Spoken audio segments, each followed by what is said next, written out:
Ladies and gentlemen, today is January 30th, 2014, and this is the KNKL Show, episode 160, and today is Thoughtful Thursday, where we like to meditate between the two bonsai trees, right? We stretch our hammock out and we relax, and then meditate in our off time. And we like to ponder things about life. We like to ask ourselves, what is it to be an artist?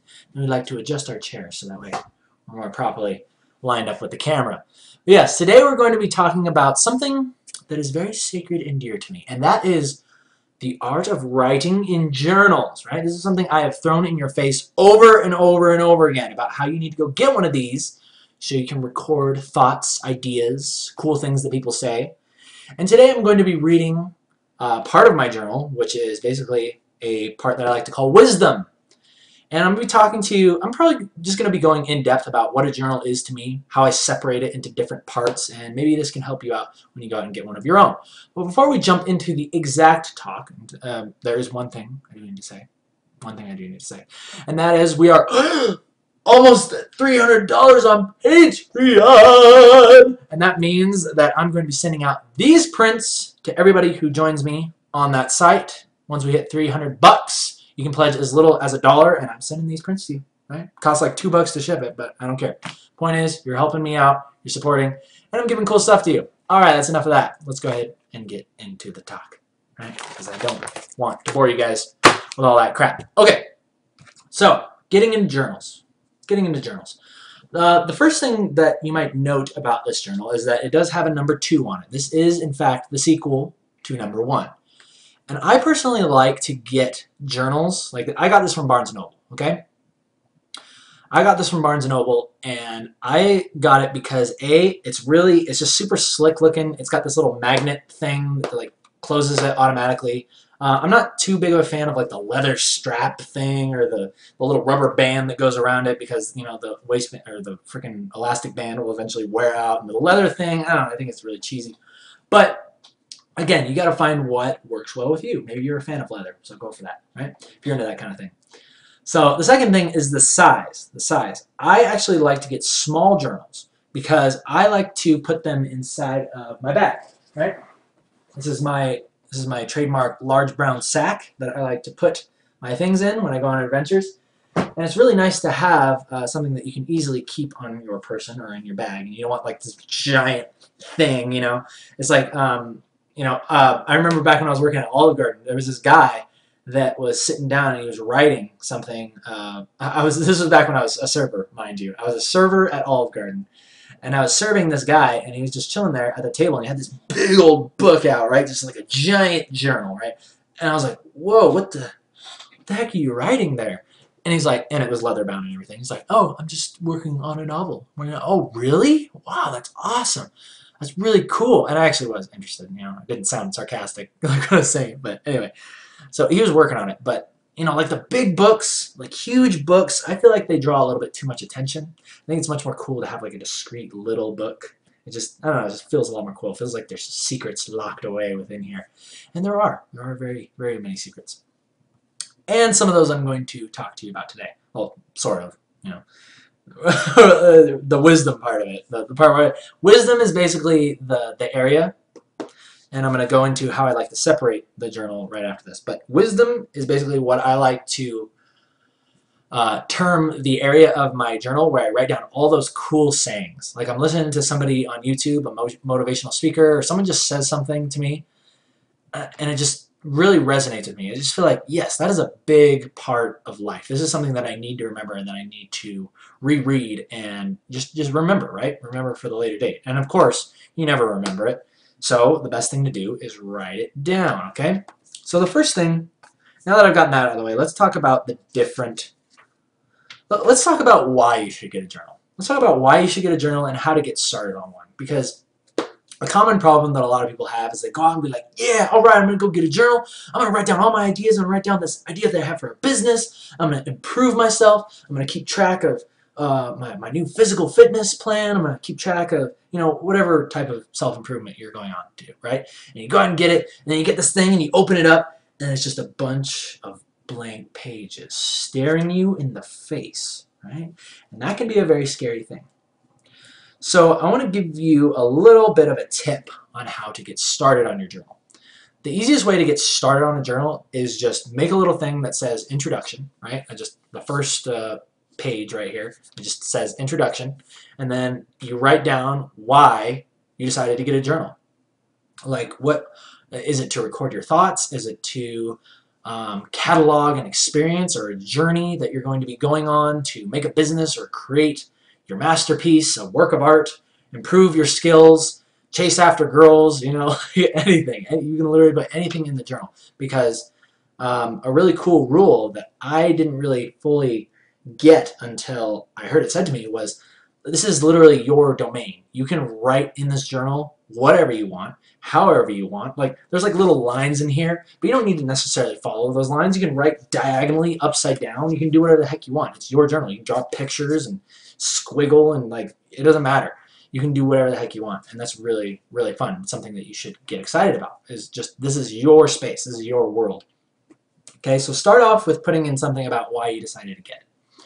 And for me, it was for just keeping a record of my journey, of, you know, what it's like to start a company. What are the feelings? How am I going to be feeling on those days when, you know, I'm questioning myself, or I'm doubting myself, or I'm just feeling so, like, just melancholy. Like, I can't feel happy or sad. I just feel like nothing. You know, those days. I want to remember those days, because I love recalling those days where I felt like I was going to give up, or, you know, I was super disappointed about something that happened. And then realizing that maybe that event was teaching me a lesson that was going to come into play later on. In fact, that's usually exactly what was happening. So it's really cool to look back on that and be like, oh, hey, this sucked while this was happening, but now I can see what I learned from that. And then because I learned that right now, I avoided this even bigger disappointment later. Or I was able to put this to use, this lesson that I learned to use when it was really important that I, you know, really nail it. So, okay, so the 4 areas. I like to divide my journal up into 4 different areas.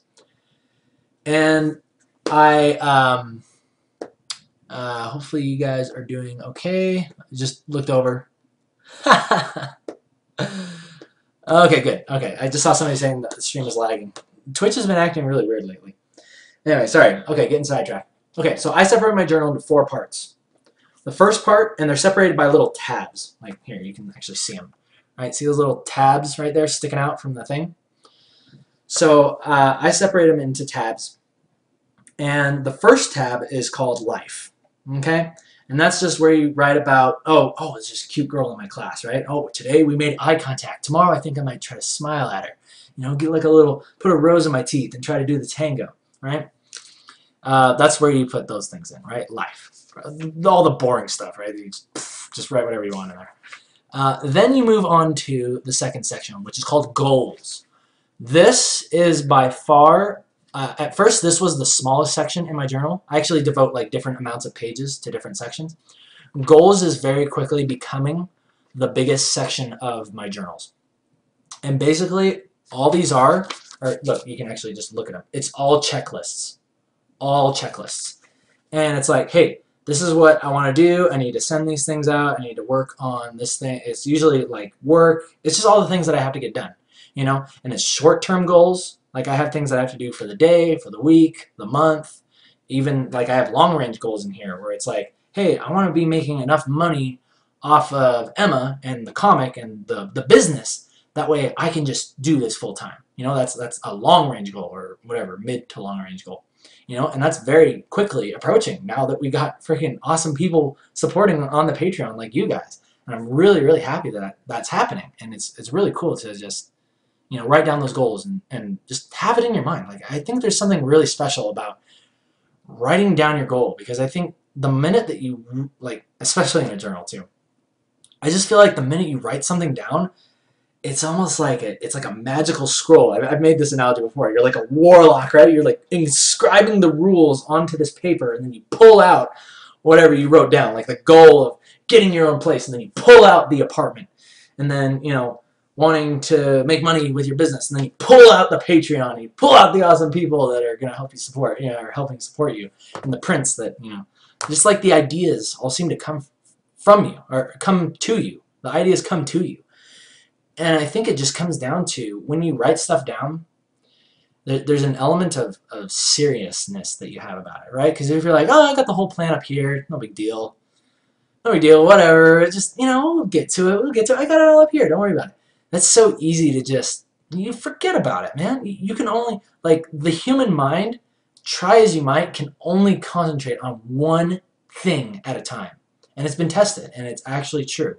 So if you have your most important plans, what you want your life to be, all up here, I guarantee you, sooner or later, it's just going to get pushed to the wayside. It's going to get pushed off. You're going to forget about it, and you're just going to unconsciously just kind of like check out of it, right? You're just going to be like, maybe that wasn't really worth it for me. But the minute you write it down and you're staring at it every single day, like I have cards that are right on my wall over there, and they're my major goals. And I actually did a tutorial on making goals or setting goals and stuff like that. I make these cards where it's basically like, hey, here's what I want to do, and then I break it down into like 10 little sub-goals, like everything that needs to happen for me to get that thing.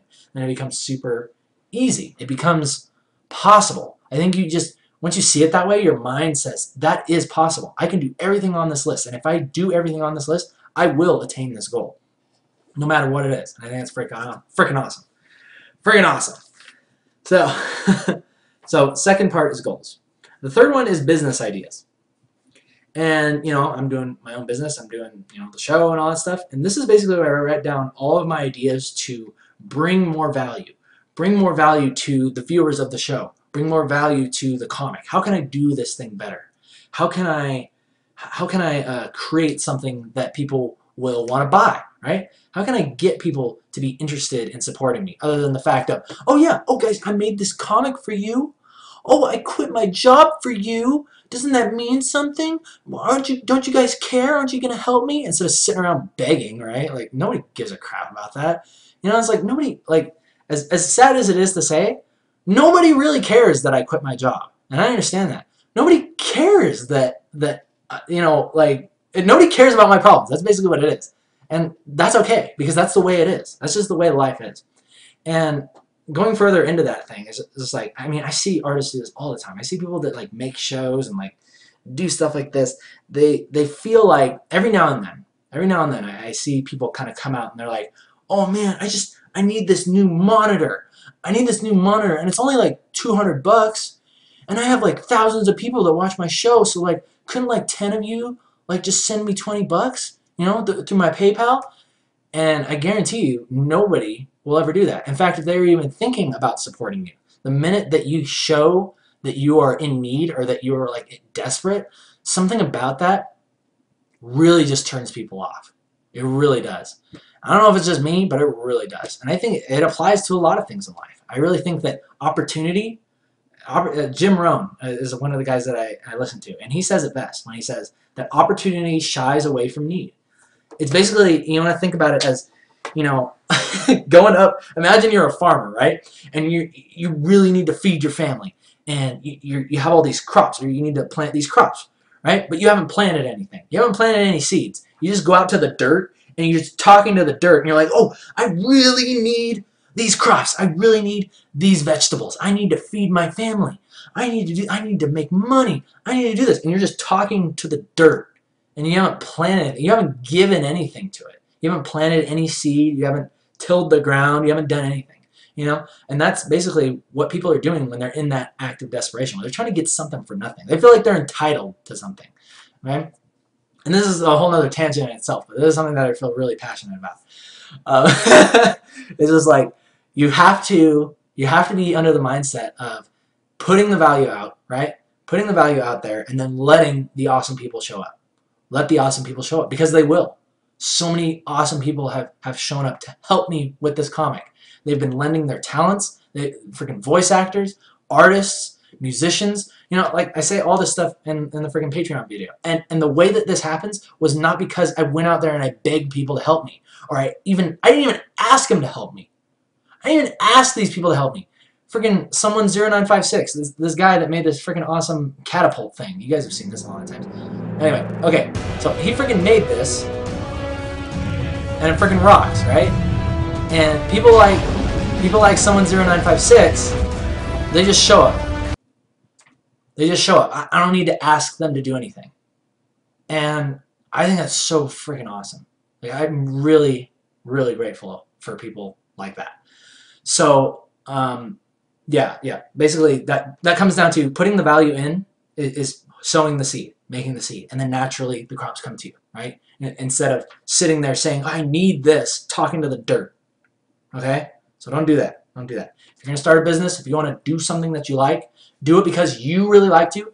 Do it. I know it sounds really kind of cheesy and cliche, but really do it because you want to. Don't do it for just the money. The money is very important. Money is important because it allows you to continue doing it, and it is something to definitely set a plan for. I've set a plan for it, but I'm not reliant on it. I always tell myself, it's like, even if Emma never made anything, even if it only made like freaking 20 bucks in the entire time that I made it, I would still do it because I wanted to just see the story be done. I did it for myself.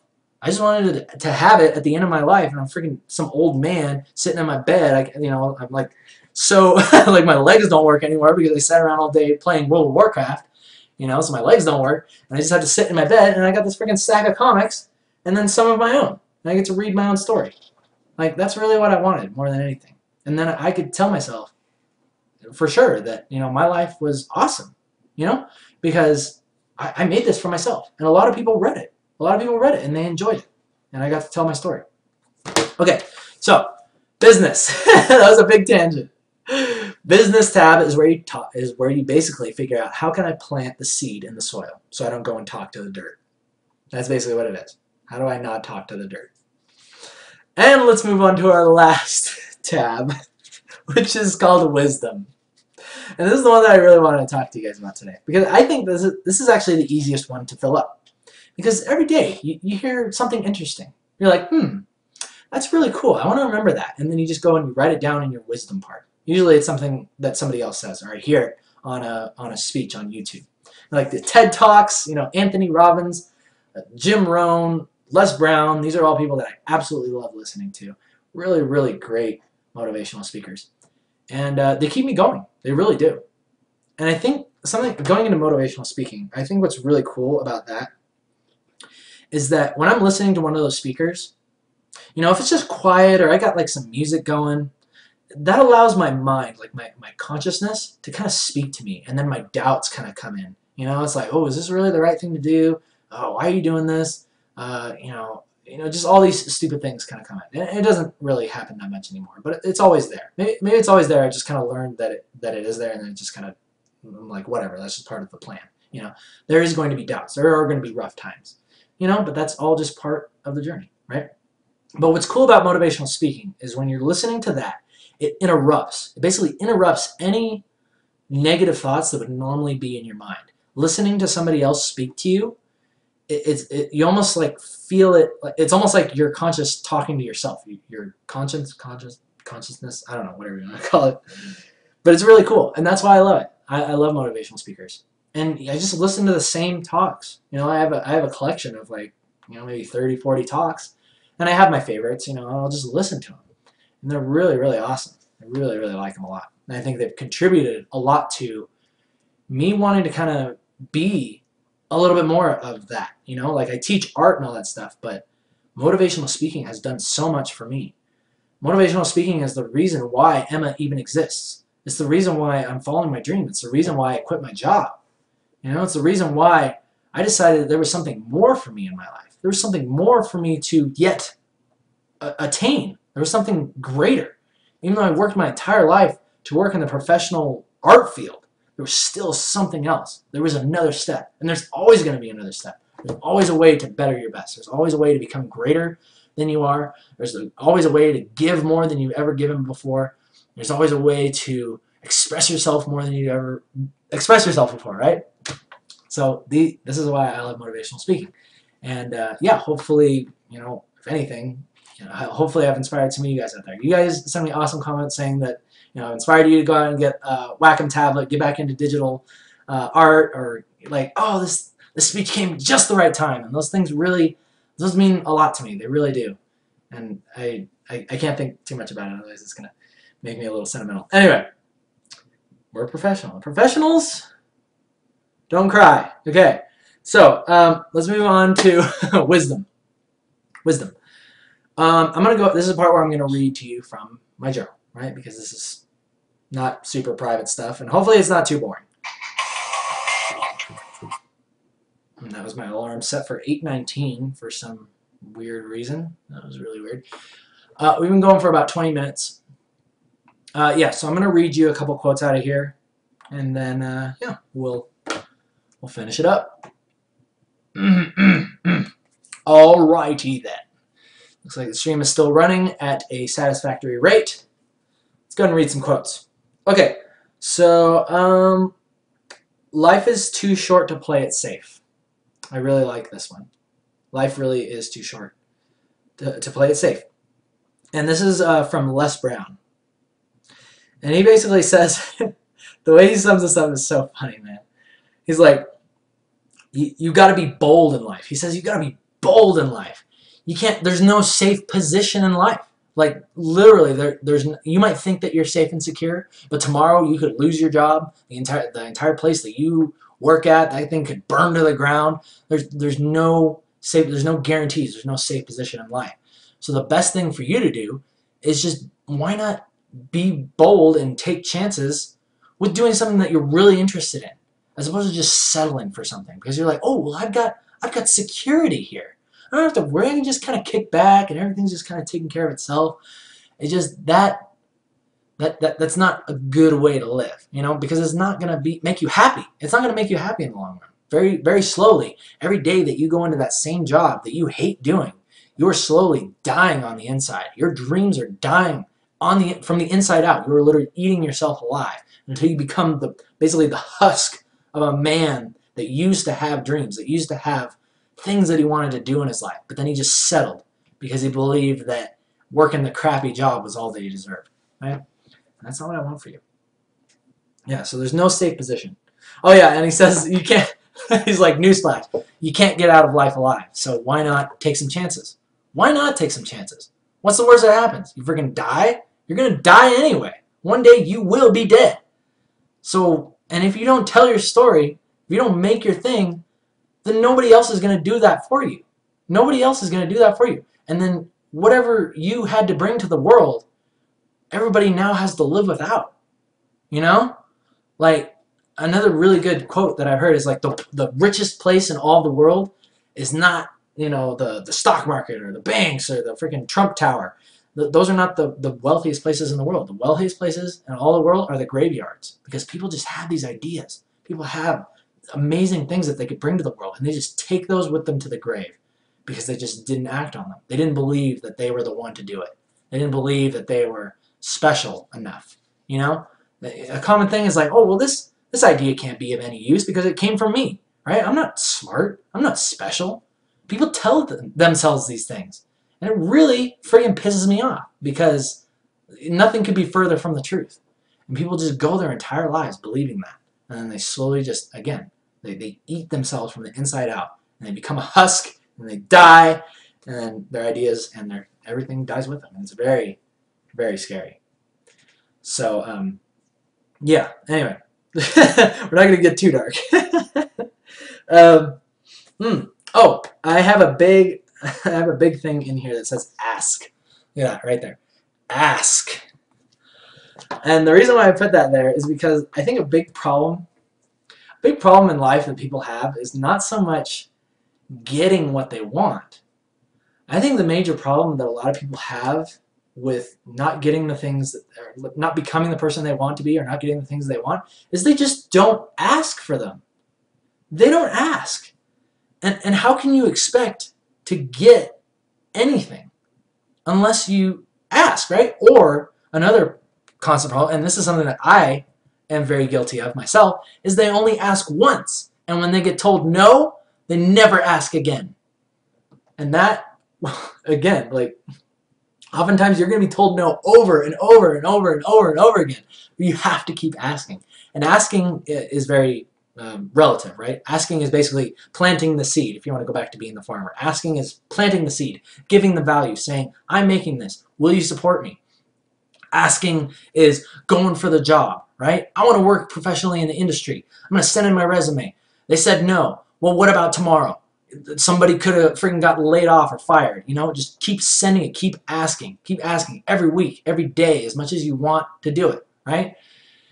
And don't stop. Don't stop, because you will get what you want if you ask enough. That's something I'm very slowly starting to, again, this is something I suffer with, but I'm really starting to understand that if you just keep asking, eventually, I don't know what it is, you just somehow seem to get it. And so that's a major problem, is a lot of people just don't even ask. They just wait for things to happen to them. They wait for the things they want to maybe show up. They hope for it. But they're not doing anything. They're not doing anything to ask the world for it. They're not giving value in any way to the point where they would deserve it. You know? So, anyway. Woo! Woo! Unless you stalk people creepily. Tight Nick says. Yes. Depending on how determined you are. I've seen some movies where the guy doesn't take no for an answer. In a good way, I guess. I don't know. Take that however you want. That sounded really bad. Oh man. Okay, I'm blushing. Moving on. Make your move before you're ready. I really like this one. Because again, this goes back to that thought of people just wait around. They wait around for everything to just line up for them. Or they say, oh yeah, I'll act on my dreams when this happens. Or I would follow my dreams. I would create this business. I would tell my story. But, and that word but just just gets right in the way, right? Get your freaking butt out of the way and make your move before you're ready, because that is the exact time when you need to make your move.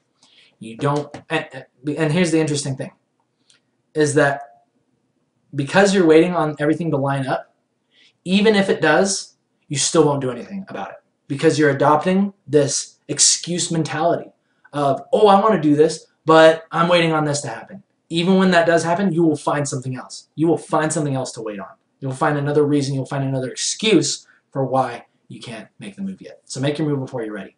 I made my move before I was ready. I made the comic before I was ready. I didn't know anything about comics. I didn't know anything about making a website.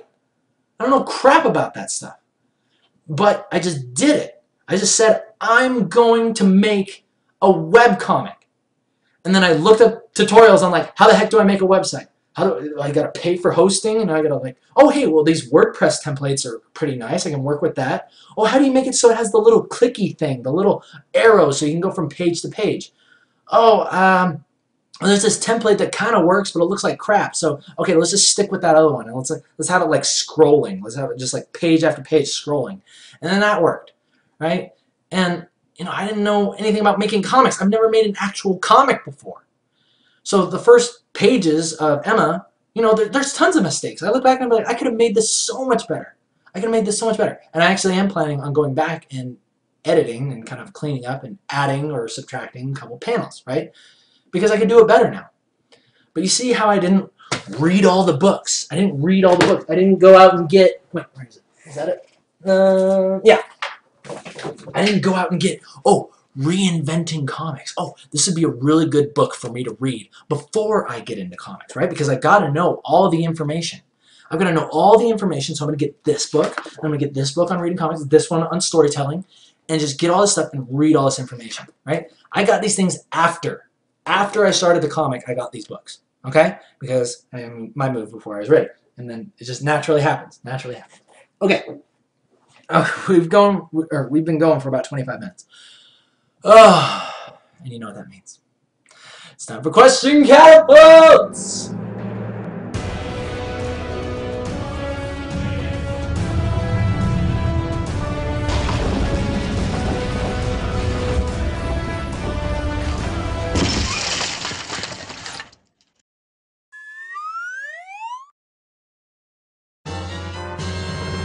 Alright, ladies and gentlemen, please cast your questions over the castle walls as has been instructed to you in the video provided by someone0956. And in the meantime, I'm going to read a couple more things out of here. Let us see. Yeah. I really like this one. This is again from Les Brown. He's very quickly becoming one of my favorite speakers of all time. And he says, it might not work out, but I've got to do this. And I really liked that a lot. It goes back to that mentality of the business might suck. I might not make any money off of this, but I just got to do it. I've got to tell this story. I've got to make this comic for myself. I've got to do it. And I think when you have that mentality, you just become unstoppable. And you're not operating out of need. You see what I'm saying?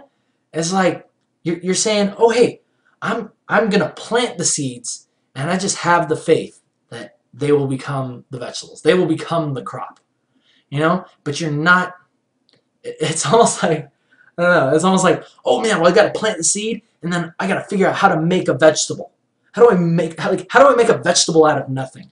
Or how do I make a tree out of nothing? You know, it's like, don't worry about making the tree. Don't worry about that. It's like there's rules in place. There's nature. Like there's a certain part of making a business and growing things and adding value and becoming the person that you want to become that is almost like handled by, if you want to call it nature, or just something that you don't have to necessarily work on directly.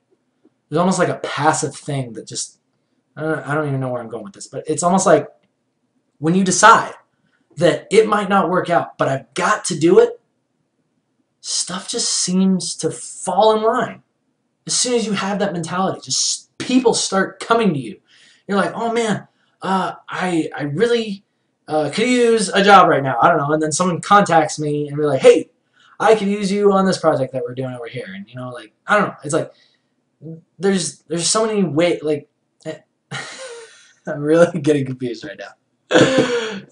It's just, I don't know. There's just a part of me that realizes that, yeah, it might not work out, but I've got to do this. And there's no reason why I can't do it. There's no reason why I can't make this comic. There's no reason why I can't tell a story. Because everything that has to do with just that, I'm in charge of. Nobody else can stop me from doing this. Nobody else can stop me from doing this. The only person that can stop me from doing it is myself. And that is another very important thing. I found that really the biggest enemy that I have had to face while making this comic and just doing, like, engaging this chapter of my life, whatever you want to call it, making the show, it's been myself. It's been myself telling my mental attitude about everything. Just saying, you know, things aren't fair, or how dare this person say that to me. You know, they don't know what they're talking about. Like me becoming like bitter and kind of cynical to the world, right? Becoming, blaming things, right? And I just decided to just kind of just push that all away and realize, no, it's because of me. The reason why I'm exactly where I am right now has always been because of me. And I need to start taking greater responsibility and take charge of my life, right? There's no reason why I can't do this. And it's a really cool feeling. It really is. It's scary, but it's freaking awesome. All right, questions coming in. Okay, Health Potion is asking, how do you get your artwork out there so people will know you? This is a good question. The only thing I can say is the way that I did it. I was on DeviantArt. Put it where people can know that you exist. Put it on DeviantArt. Start a YouTube channel where you talk about stuff, right? It doesn't matter if just 2 people watch it. Do it because you want to do it. Do it because it's going to benefit you. The reason why I started the show is because I wanted to get better at public speaking. I was super shy. I hated getting up in front of crowds. I couldn't talk in front of people. I couldn't talk in front of a freaking camera. Every time I had a camera pointed at me, I would get super I would just like curl up in my shell and just be like super nervous. But I also wanted to get over that. I wanted to get over that because I love to perform. I love to entertain people. I love to maybe inspire people. I love to teach people. And to do those things, I knew that I had to get over my fear of speaking to a camera, speaking in public, and that's why I made the show. So if you want to get your name out there, you want to get your work out there, the best thing to do is just do it. Just figure out the best ways that you can do it, okay? Like, maybe you want to do shirt designs, right? There's tons of places where you can submit shirt designs. There's all kinds of ways for you to get your artwork. Oh, here's a good way. Here's a good way. This is how I did it. This is actually how I did it. Get involved in contests. art contests where you're competing. You're literally putting your best foot forward into the contest. And the worst that happens, as this happened many times to me, I didn't place and I didn't get the freaking front page. You know, like, here's the winner right here, Keenan Lafferty. You know, I got honorable mentions a couple times. I was like the little tiny picture there, right? Or sometimes I actually, did I ever actually win first place in a contest? I can't remember any time that I did. But competing in contests is a guaranteed way to get your name out there. Like online contests, whatever. I did stuff for Blizzard. I did stuff for Newgrounds. There's so many platforms now for people to discover you. Okay? But people are never going to discover you if they don't know you exist. They have to know that you're there. Okay? So take that and go for it. All right. Next question coming in from Aliano. Great question. The fear of starting. Thank you so much for asking this question, Aliano. He's asking, how do you get over the fear of just starting? And this is really, really cool. This is something that I say a lot, and I'm just going to say it one more time. The fear of starting is something that I must face every single day. It never goes away. You don't just magically get over it. Like, you don't get over it. Hang on. I had to mute that. I just got back from Five Guys, so I was like, had to burp. But it never happened because you didn't hear it. Anyway, the fear of starting. Yes, it never goes away. It never goes away. But what does happen is you develop sort of what I'll call a mental muscle. You just understand that it's always going to be there. And the real secret about getting over the fear of starting is taking the first step. It's literally just sitting down and doing something where you say, all right, I'm going to commit myself to doing this. Whether it's you write it down on a schedule. What works for me is I'm doing the 26-34 schedule where I work for 26 minutes and rest for 34. So as soon as I put in 26 minutes and hit start, I have taken that first step. It's almost like a little ritual. And it just totally abolishes the fear of starting because I've already started it. Like, me drawing a picture is not me picking up the stylus and drawing on Photoshop. Me starting the picture is me hitting start on the timer. Okay? So see if you can come up with a little ritual that helps you take a step. Just take a first step. Something that is almost indirect, I find, helps really well if you're trying to get used to or just kind of develop the mental muscle with fear of starting. All right. Oh, wait. Oh, yeah. Oh, you guys are freaking awesome. Woo! We made it 300 bucks. Oh, man, you guys are so awesome. Thank you so much. Thank you so much. Oh, man, you guys are freaking awesome. Thank you so much. Oh, I don't even know what to say. Okay, all right. Yes, I'm sending out prints. Sending out prints. Fresh prints. Fresh prints for you guys. All right, now I got to figure out what the next one's going to be because I gotta keep giving you guys stuff, which is so awesome. Thank you. Thank you to everyone. Thank you guys so much for getting us the $300 on Patreon. Oh my gosh. Oh, anyway. Okay, I'm going to take one more question, and then I'm going to relax because I'm freaking out right now. Oh, man. Whew. Okay. You guys are so awesome.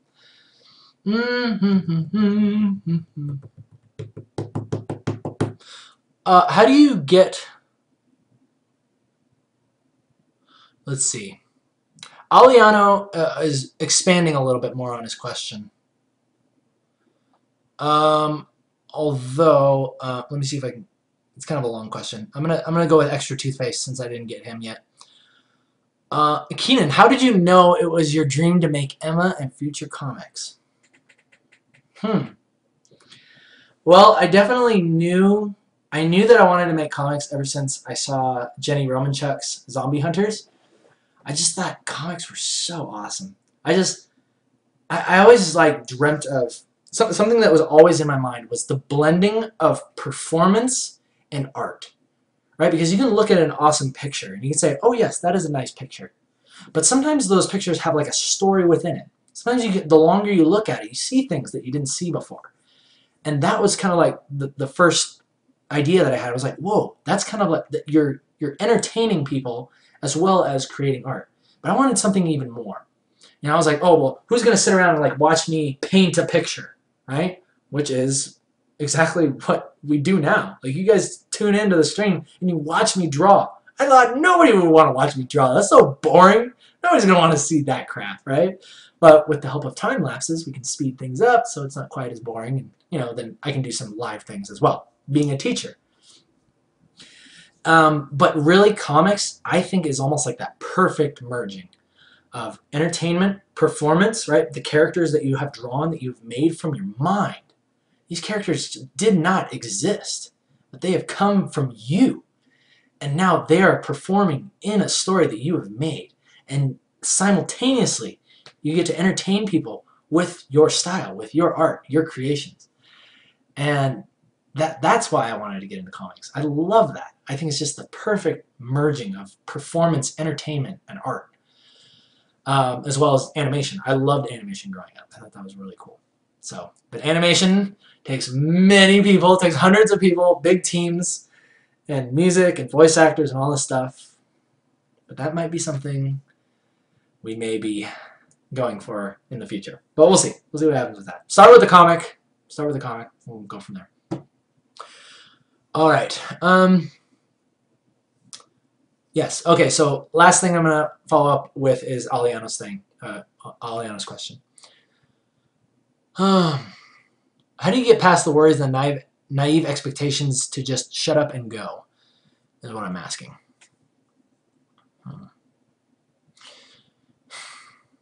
I really just think it comes down to. I think it really comes down to. There's a point. Here's what it is. There's a point. Usually there's an experience that happens in your life where something just gets switched on. So something inside of you says, and it's usually actually after a very disappointing time in your life. And I think that's another reason why I made the commitment to make this comic. It's because I got fed up. I got fed up with the mental attitude that I had working at Riot. It wasn't all the job. The job was great, right? You know, nothing's perfect, right? I'm not blaming the job. A lot of it was my mental attitude, but just my experience while working there every day, going into work, sitting in hours of traffic, feeling that like I was a slave, I was a prisoner, and yet I was doing what I dreamt of doing my entire life. It was like this terrible feeling. It was like a weird, twisted nightmare of what I expected my life to be. Like my dream, going for my dream, getting it, and then realizing it was nothing like I expected it was going to be. And I wanted more. I wanted more, and I felt like I was capable of making something myself. And it came down to the day where I said that I had it. I was done. I said I was done with living the way I was living, and I've had it. I've had it with living like this. And immediately, right then and there, I had it. I just, I had the inspiration. I knew what I was going to do. I was like, I am going to quit my job. I am going to make a comic. And I'm going to figure everything out as I go. I don't know anything about doing any of this stuff, but I got to do it. So that's really what it is. You can get inspired from a movie, a speech somebody makes, an experience, right? A confrontation or a terrible disappointment. Oftentimes I feel like these very emotional experiences are the times where you really figure out who you are and what you want to do. So, you know, take that for what it is. Experiences will help you out. They'll help you out. You got to use them. You got to use them. So, Charlie agrees. Alrighty, people. Sorry I can't get to all of your questions, but thank you for joining me live on Twitch. And thank you guys so much for getting us to $300. You guys are so awesome. You guys are so awesome. We are going to be having our awesome World of Warcraft pool party very soon, so stay tuned for that. And we'll be sending out invitations for you to join me live in the World of Warcraft, and we'll be doing a pool party. Yeah, it'll be just like the good old days. Alrighty, peoples. So people on YouTube, thumbs up if you like it, thumbs down if you don't. My name is KNKL Thoughtful. You guys have a great weekend. We'll see you on Monday. Until then, Take care.